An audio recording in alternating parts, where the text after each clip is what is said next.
చంద్రబాబు నాయుడు గారి కుటుంబ సభ్యుల నేతృత్వంలో ఉన్న హెరిటేజ్ ఫుడ్స్ అనేది ఇంతకు ముందు ఎన్నడూ లేనంత తీవ్ర స్థాయిలో ఈసారి చర్చల్లోకి వచ్చింది.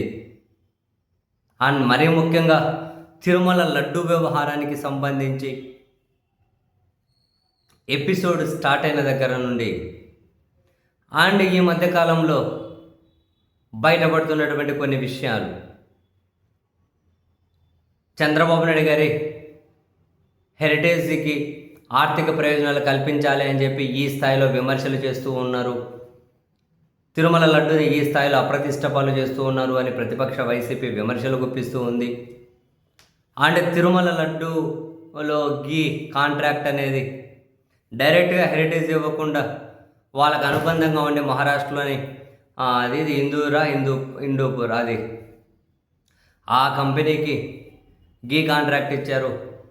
అది హెరిటేజ్కి అనుబంధ సంస్థ అని ఇటువైపు కొన్ని ఆధారాలు కొందరు వెబ్సైట్లో కొన్ని స్క్రీన్ షాట్లు పెడుతూ ఉన్నారు. బోలే బాబా కంపెనీతో కూడా అసోసియేట్ అయి ఉన్నారు అని చెప్పి ఆ స్క్రీన్ షాట్లు పెడుతూ ఉన్నారు. బట్ దీన్ని హెరిటేజ్ ఫుడ్స్ తీవ్రంగా ఖండించింది. అటువంటి తప్పుడు ప్రచారాల మీద మేము చట్టపరమైన చర్యలు తీసుకుంటామని చెప్పి కూడా హెరిటేజ్ ఫుడ్ చెబుతూ వస్తుంది. సరే, ఇప్పుడు తిరుమల లడ్డు వ్యవహారానికి సంబంధించి చంద్రబాబు నాయుడు గారు చాలా దారుణంగా మాట్లాడిన తర్వాత ఇప్పుడు అనూహ్యంగా హెరిటేజ్ ఫుడ్స్ కూడా ప్రత్యక్షంగానో పరోక్షంగానో ఈ విమర్శల సుడిగుండంలో చిక్కుకుంటూ ఉంది. ఒకవైపు ఇది, మరొక వైపు ఏమో Q3 ఆర్థిక ఫలితాల్లో గత నెల చివరిలో ప్రకటించిన Q3 ఆర్థిక ఫలితాల్లో లాభాల్లో 20% తరుగుదల డౌన్ చూపించింది హెరిటేజ్. సో ఆ షేర్ ధర చాలా పెద్ద ఎత్తున పడిపోతూ ఉంది. దాదాపు గత 10-12 రోజుల వ్యవధిలోనే 10%కు పైగా షేర్ ధర పడిపోయింది. నెల రోజుల్లో 20% పైగా పడిపోయింది అంటున్నారు. ఒక 5-6 నెలల కిందటేమో 600 రూపాయలు చేంజ్గా ఉన్న హెరిటేజ్ ధర ఇప్పటికి 355 దగ్గర ఏమో వచ్చి స్థిరపడింది.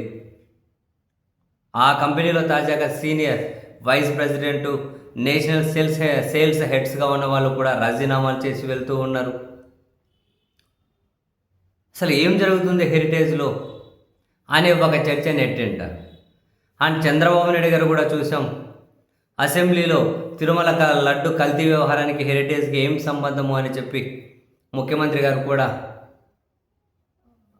బాధపడుతూ వ్యాఖ్యలు చేశారు. ఎందుకు ఇట్లా లింక్ చేస్తున్నారు అది ఇది అని. సో వెరసి మొత్తం మీద అయితే యాక్చువల్గా తిరుమల లడ్డు ఇదంతా మొదలుపెట్టిందే చంద్రబాబు నాయుడు గారు.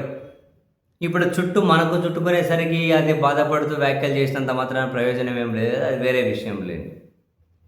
సో మొత్తం మీద హెరిటేజ్ ఫుడ్స్ అనేది తిరుమల లడ్డూకి సంబంధించి వాళ్ళ కంపెనీ లాభాల్లో డౌన్కి సంబంధించి ఆ కంపెనీ సీనియర్ ఆఫీసర్స్ రాజీనామాలు చేసిన దగ్గర నుంచి ఆ షేరు పడిపోయిన దాని దగ్గర నుంచి వరుసగా పూర్తిగా వార్తల్లోకి అయితే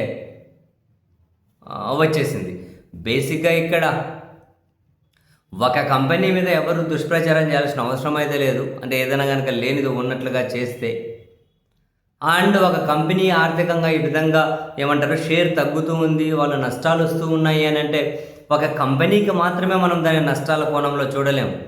చాలామంది చిన్న చితక రిటైల్ ఇన్వెస్టర్లు కూడా చాలా భారీగా నష్టపోతారు. సో పని కట్టుకొని ఎవరిని నెగటివ్ చేయాల్సిన అవసరం అయితే లేదు. And at the same time రాజకీయాల్లో ఉన్న వాళ్ళు వ్యాపారాలు చేస్తూ ఉన్నప్పుడు వాళ్ళ వ్యాపారానికి ముడిపెట్టి కొన్ని లింక్స్ ఎస్టాబ్లిష్మెంట్ జరిగినప్పుడు వాళ్ళు కూడా కొన్నింటి క్లియర్గా సమాధానం చెప్పాల్సిన అవసరం అయితే ఉంటుంది. అండ్ చంద్రబాబు నాయుడు గారు లాంటి వాళ్ళు ముఖ్యమంత్రి స్థానంలో ఉండి తిరుమల లడ్డూ మీద అంత దారుణంగా మాట్లాడిన తర్వాత ఇంకా వన్ బై వన్ బయటకు వస్తున్నటువంటి విషయాలన్నీ కూడా వాళ్ళకే అవి బూమరంగ్ అవుతూ ఉన్న తర్వాత చంద్రబాబు నాయుడు గారు బాధపడుతూ వ్యాఖ్యలు చేయడం, హెరిటేజ్ ఫుడ్స్ కొన్నింటికి ఖండిస్తూ ప్రకటనలు చేయడం, వెరసి వాళ్ళ అన్నీ ఒకే ఘాటిన కట్టలేకపోవచ్చు మనం, కానీ దేనికి ఒకదానికి లింక్ ఎస్టాబ్లిష్మెంట్ జరిగి ఫైనల్గా నష్టపోయేది కంపెనీనే. ఇప్పుడు అదే జరుగుతూ ఉంది కూడా. సరే, ఈ కంపెనీ అయినా మళ్ళీ త్వరగా కోలుకోవాలి, వాళ్ళ ఇన్వెస్టర్లకు నష్టాలు మిగిల్చకూడదు, మరీ ముఖ్యంగా రిటైల్ ఇన్వెస్టర్లు నష్టపోకూడదని చెప్పి అందరం కోరుకుంటాం, అందులో ఏమీ అనుమానం లేదు.